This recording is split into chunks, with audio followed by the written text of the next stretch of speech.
Hi, I'm Pauline Paredes from BSHM 3D, and this video is a presentation for oral assessment.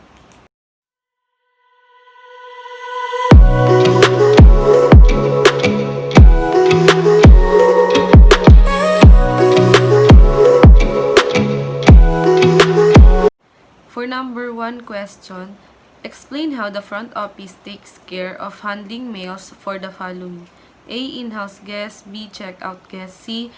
Expected arrival guests. In-house guests, they arrange the mail in alphabetical order and then check against the information rack to identify the present guest. If the guest is not in his room, in that case, the mail is placed in the appropriate room, no pigeonhole, in the mail and message rack. Check-out guests. Sometimes the hotel receives mails for the guests who have already departed from the hotel after having stayed for some period.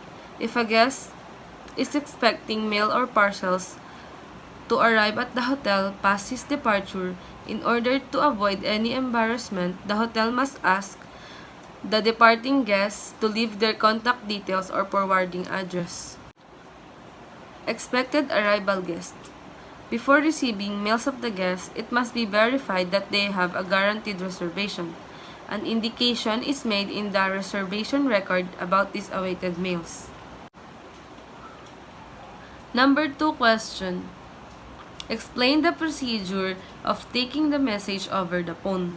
First, receive the call. Second, check if the guest whom the caller intends to speak is in his room. Make sure to ask the guest if he wants to receive the call. If there is no response from the room, it means the guest is not in the room. Then proceed and take the message for the guest. The message is taken on a message format. The following details are noted on the message form: name of the persons calling, the company and mobile number, the main message to be conveyed, the name of the guest for whom the message is, room number, date and time of the message received. Finally, the staff who received the message signs it. Next is, the message is written in triplicate. One is sent to the guest room, the second is retained at the reception desk, the third copy flies in the booklet. Lastly, upon seeing the guest returning, the message copy can be handed over to the guest. If the guest is missed, the bell staff can slip the message in his room. Number 3 question. Explain how to handle guest complaint. First, allow guests to speak. It is important that staff give a patient ear to the guest while he is complaining and do not make an effort to interrupt. Second, listen. Listen attentively to the guest with concern and empathy and understand what is exactly wrong to the guest, and try to figure out why he is upset. Third, understand. Understand why the guest is not satisfied with your service. Is empathize. Complaint has to be handled positively and with empathy for the guest, aspiring 100% guest satisfaction as the outcome. Empathy is defined as the ability to imagine yourself in others' place and understand the other's feelings, desires, ideas, and actions. Fifth is apologize. Apologize to the guest for the inconvenience caused. Sixth is isolate. Take guests out of the front area and try to isolate him from other guests if possible, so that other guests won't overhear. Seventh is take notes, writing down the key facts and pertinent details down on the guest's request tracking sheet saves time if someone else also getting involved. 8 is take action. The very next sentence out of your mouth should be what you are going to do about the guest complaint. 9 is corrective actions. Set an approximate time for completion of corrective actions. Lastly, follow up.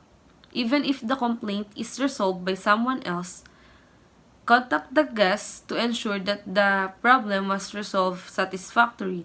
Report the entire event, the actions taken, and the conclusion of the incidents. Number 4 question. Explain the tasks performed by the accounting system of the front office during the guest cycle. First is, during the pre-arrival stage of the guest cycle, a guest accounting system captures data related to the form of guaranteed for a reservation and tracks prepayment and advance deposit. Second is, when the guest arrives at the hotel, a guest accounting system documents the application of room rate and tax at registration. Third is, during occupancy, a guest accounting system is responsible for tracking guest charge purchased. Fourth is, during guest checkout, if a guest's bill is not fully paid at checkout, the balance is transferred from guest to non-guest records. When this occurs, the collection becomes the responsibility of the back office accounting division.